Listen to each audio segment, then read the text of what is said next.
जय गुरुदेव जी महाराज। स्वागत है आपका हमारे चैनल में।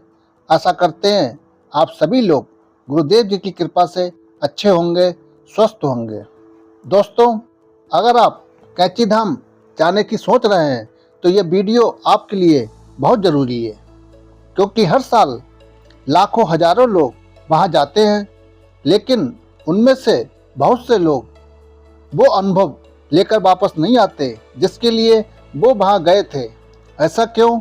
क्योंकि वो कुछ गलतियाँ कर देते हैं जो उनकी पूरी यात्रा का असर कम कर देती हैं। और हो सकता है आप भी वही गलतियाँ करने वाले हो, इसलिए इस वीडियो को ध्यान से अंत तक जरूर देखें।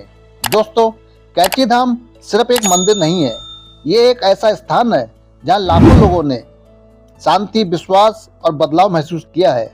यहाँ की ऊर्जा अलग है। कहा जाता है कि नीम करौली बाबा की कृपा आज भी यहाँ मौजूद है, लेकिन ये अनुभव हर किसी को नहीं मिलता। आज हम बात करने वाले हैं उन 7 गलतियों की जो अक्सर लोग कैंची धाम जाते समय करते हैं। तो चलते हैं पहली गलती की ओर। पहली गलती, इसे सिर्फ घूमने की जगह समझना। दोस्तों, कुछ लोग कैंची धाम को एक टूरिस्ट प्लेस की तरह समझते हैं। वो यहाँ आते हैं, फोटोग्राफी करते हैं, रील बनाते हैं और जल्दी जल्दी दर्शन करके बाहर निकल जाते हैं। लेकिन यही सबसे बड़ी गलती हो जाती है, क्योंकि ये जगह सिर्फ देखने के लिए नहीं बनी है, ये जगह केवल महसूस करने के लिए बनी है।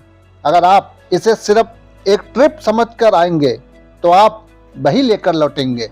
मतलब आप सिर्फ यहाँ की फोटो और वीडियो को अपने साथ लेकर लौटेंगे, परंतु अगर आप इसे एक आंतरिक यात्रा समझकर जाएंगे तो आप बहुत कुछ लेकर लौटेंगे, जैसे मन में शांति, सुकून और एक नई सोच। इसलिए आप याद रखिए, जगह वही रहती है, फर्क आपकी भावना बनाती है। अब चलते हैं दूसरी गलती की ओर। दूसरी गलती, बिना इरादे के जाना। दोस्तों, बहुत से लोग कैंची धाम बिना कुछ सोचे समझे चले जाते हैं। ना कोई उनका उद्देश्य होता है और ना कोई स्पष्टता। लेकिन नीम करौली बाबा के स्थान पर जाने का मतलब है आप अपने अंदर कुछ खोजने जा रहे हैं। अगर आपका मन साफ नहीं है, अगर आपको खुद नहीं पता कि आप क्या चाहते हैं, तो आप क्या पाएंगे। इसलिए कैंची धाम जाने से पहले आप खुद से पूछिए कि मैं क्यों जा रहा हूँ, मुझे क्या चाहिए, क्या मैं बदलना चाहता हूँ। क्योंकि जिसका इरादा साफ होता है उसे रास्ता खुद ही मिल जाता है। अब चलते हैं तीसरी गलती की ओर। तीसरी गलती, अधैर्य की कमी। दोस्तों, जब आप कैंची धाम पहुंचते हैं तो आपको वहां भीड़ भी मिलेगी, लंबी लंबी लाइनें भी देखने को मिलेंगी, आपको इंतजार भी करना पड़ेगा। पर कुछ लोग यहाँ पर उत्तेजित हो जाते हैं, मन में चिड़चिड़ापन आ जाता है। यहाँ इतनी भीड़ क्यों है, कब तक इंतजार करना पड़ेगा। लेकिन सच क्या है, ये आपकी पहली परीक्षा है। धैर्य भक्ति की पहली सीढ़ी है। अगर आप 30-40 मिनट भी शांत नहीं रह सकते तो आप उस शांति को कैसे महसूस करेंगे जो वहाँ कैंची धाम में मौजूद है।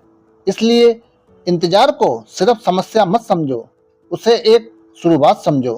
अब चलते हैं चौथी गलती की तरफ। चौथी गलती, सिर्फ मांगने जाना। दोस्तों, ये सबसे बड़ी कॉमन गलती है। लोग कैंची धाम में जाते ही शुरू हो जाते हैं, मुझे पैसा चाहिए, मेरी समस्या खत्म कर दो, मुझे धन दौलत की प्राप्ति हो और हर काम को सफल कर दो। लेकिन क्या आपने कभी सोचा है कि आप देने क्या गए हैं? भक्ति सिर्फ लेने का नाम नहीं है, भक्ति देने का नाम है। मतलब भक्ति में आपको अपना समय देना होगा, आपको सेवा करनी होगी और आपको अपना अहंकार छोड़ना होगा। आप अगर सिर्फ मांगते रहोगे तो आप कभी संतुष्ट नहीं होंगे। याद रखिए, जब आप देना शुरू करते हैं तभी आपको असली मिलना शुरू होता है। अब चलते हैं पांचवी गलती की तरफ। पांचवी गलती, नकारात्मक सोच लेकर जाना। दोस्तों, कुछ लोग जाते जरूर हैं पर उनके मन में एक संदेह होता है। वो सोचते हैं, देखते हैं कुछ होता भी है या नहीं, या फिर उनके मन में आता है कि ये सब सच है या नहीं, और फिर कहते हैं कि हमें कुछ महसूस नहीं हुआ। परंतु सवाल ये है कि आपने खुद को खुला छोड़ा ही नहीं। अगर आपका मन बंद है तो आप कैसे महसूस करेंगे। इसलिए खुले दिल से जाओ, ना जज करो और ना कोई तुलना करो, बस महसूस करो। अपनी सोच में हमेशा सकारात्मक लाओ। अब चलते हैं छठी गलती की तरफ। छठी गलती, जल्दी जल्दी दर्शन करना।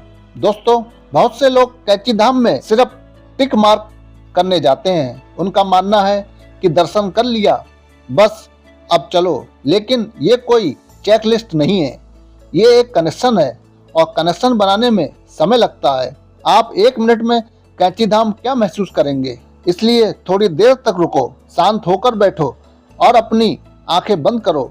इसके बाद इस ऊर्जा को महसूस करो। आप चलते हैं 7वीं गलती की तरफ। 7वीं गलती, बिना सीखे वापस आ जाना। दोस्तों, ये सबसे बड़ी गलती है। आप कैंची धाम गए, सब कुछ देखा और दर्शन किए, लेकिन क्या आप कुछ सीख कर लौटे? अगर नहीं तो आपकी यात्रा अधूरी रह गई। आप खुद से पूछिए, मैंने क्या सीखा? मेरे अंदर क्या बदला? क्या मैं पहले जैसा ही हूँ? अगर जवाब हाँ है तो आपको फिर से जाना पड़ेगा, क्योंकि जब तक आप सीखते नहीं तब तक जीवन वही पाठ बार बार देता है। दोस्तों, याद रखिए, अगर आप इन 7 गलतियों से बच गए तो कैंची धाम की यात्रा आपकी सिर्फ एक विजिट नहीं रहेगी, वो आपकी जिंदगी का टर्निंग पॉइंट बन सकती है। आप कैंची धाम शांति से जाएं, मन में धैर्य रखें, अपना दिल साफ रखें और दिल में सेवा का भाव रखें। अगर आप सही भावना से जाएंगे तो आपको वहाँ कुछ ऐसा मिलेगा जो आपकी जिंदगी बदल देगा। जब आप कैंची धाम से लौटते हैं तो असली सवाल ये नहीं होता कि आप क्या लेकर आए, बल्कि ये होता है कि आप क्या बन गए।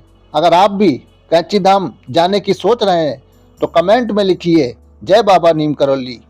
इसी के साथ वीडियो को समाप्त करते हैं। मिलते हैं अगली एक नई वीडियो के साथ।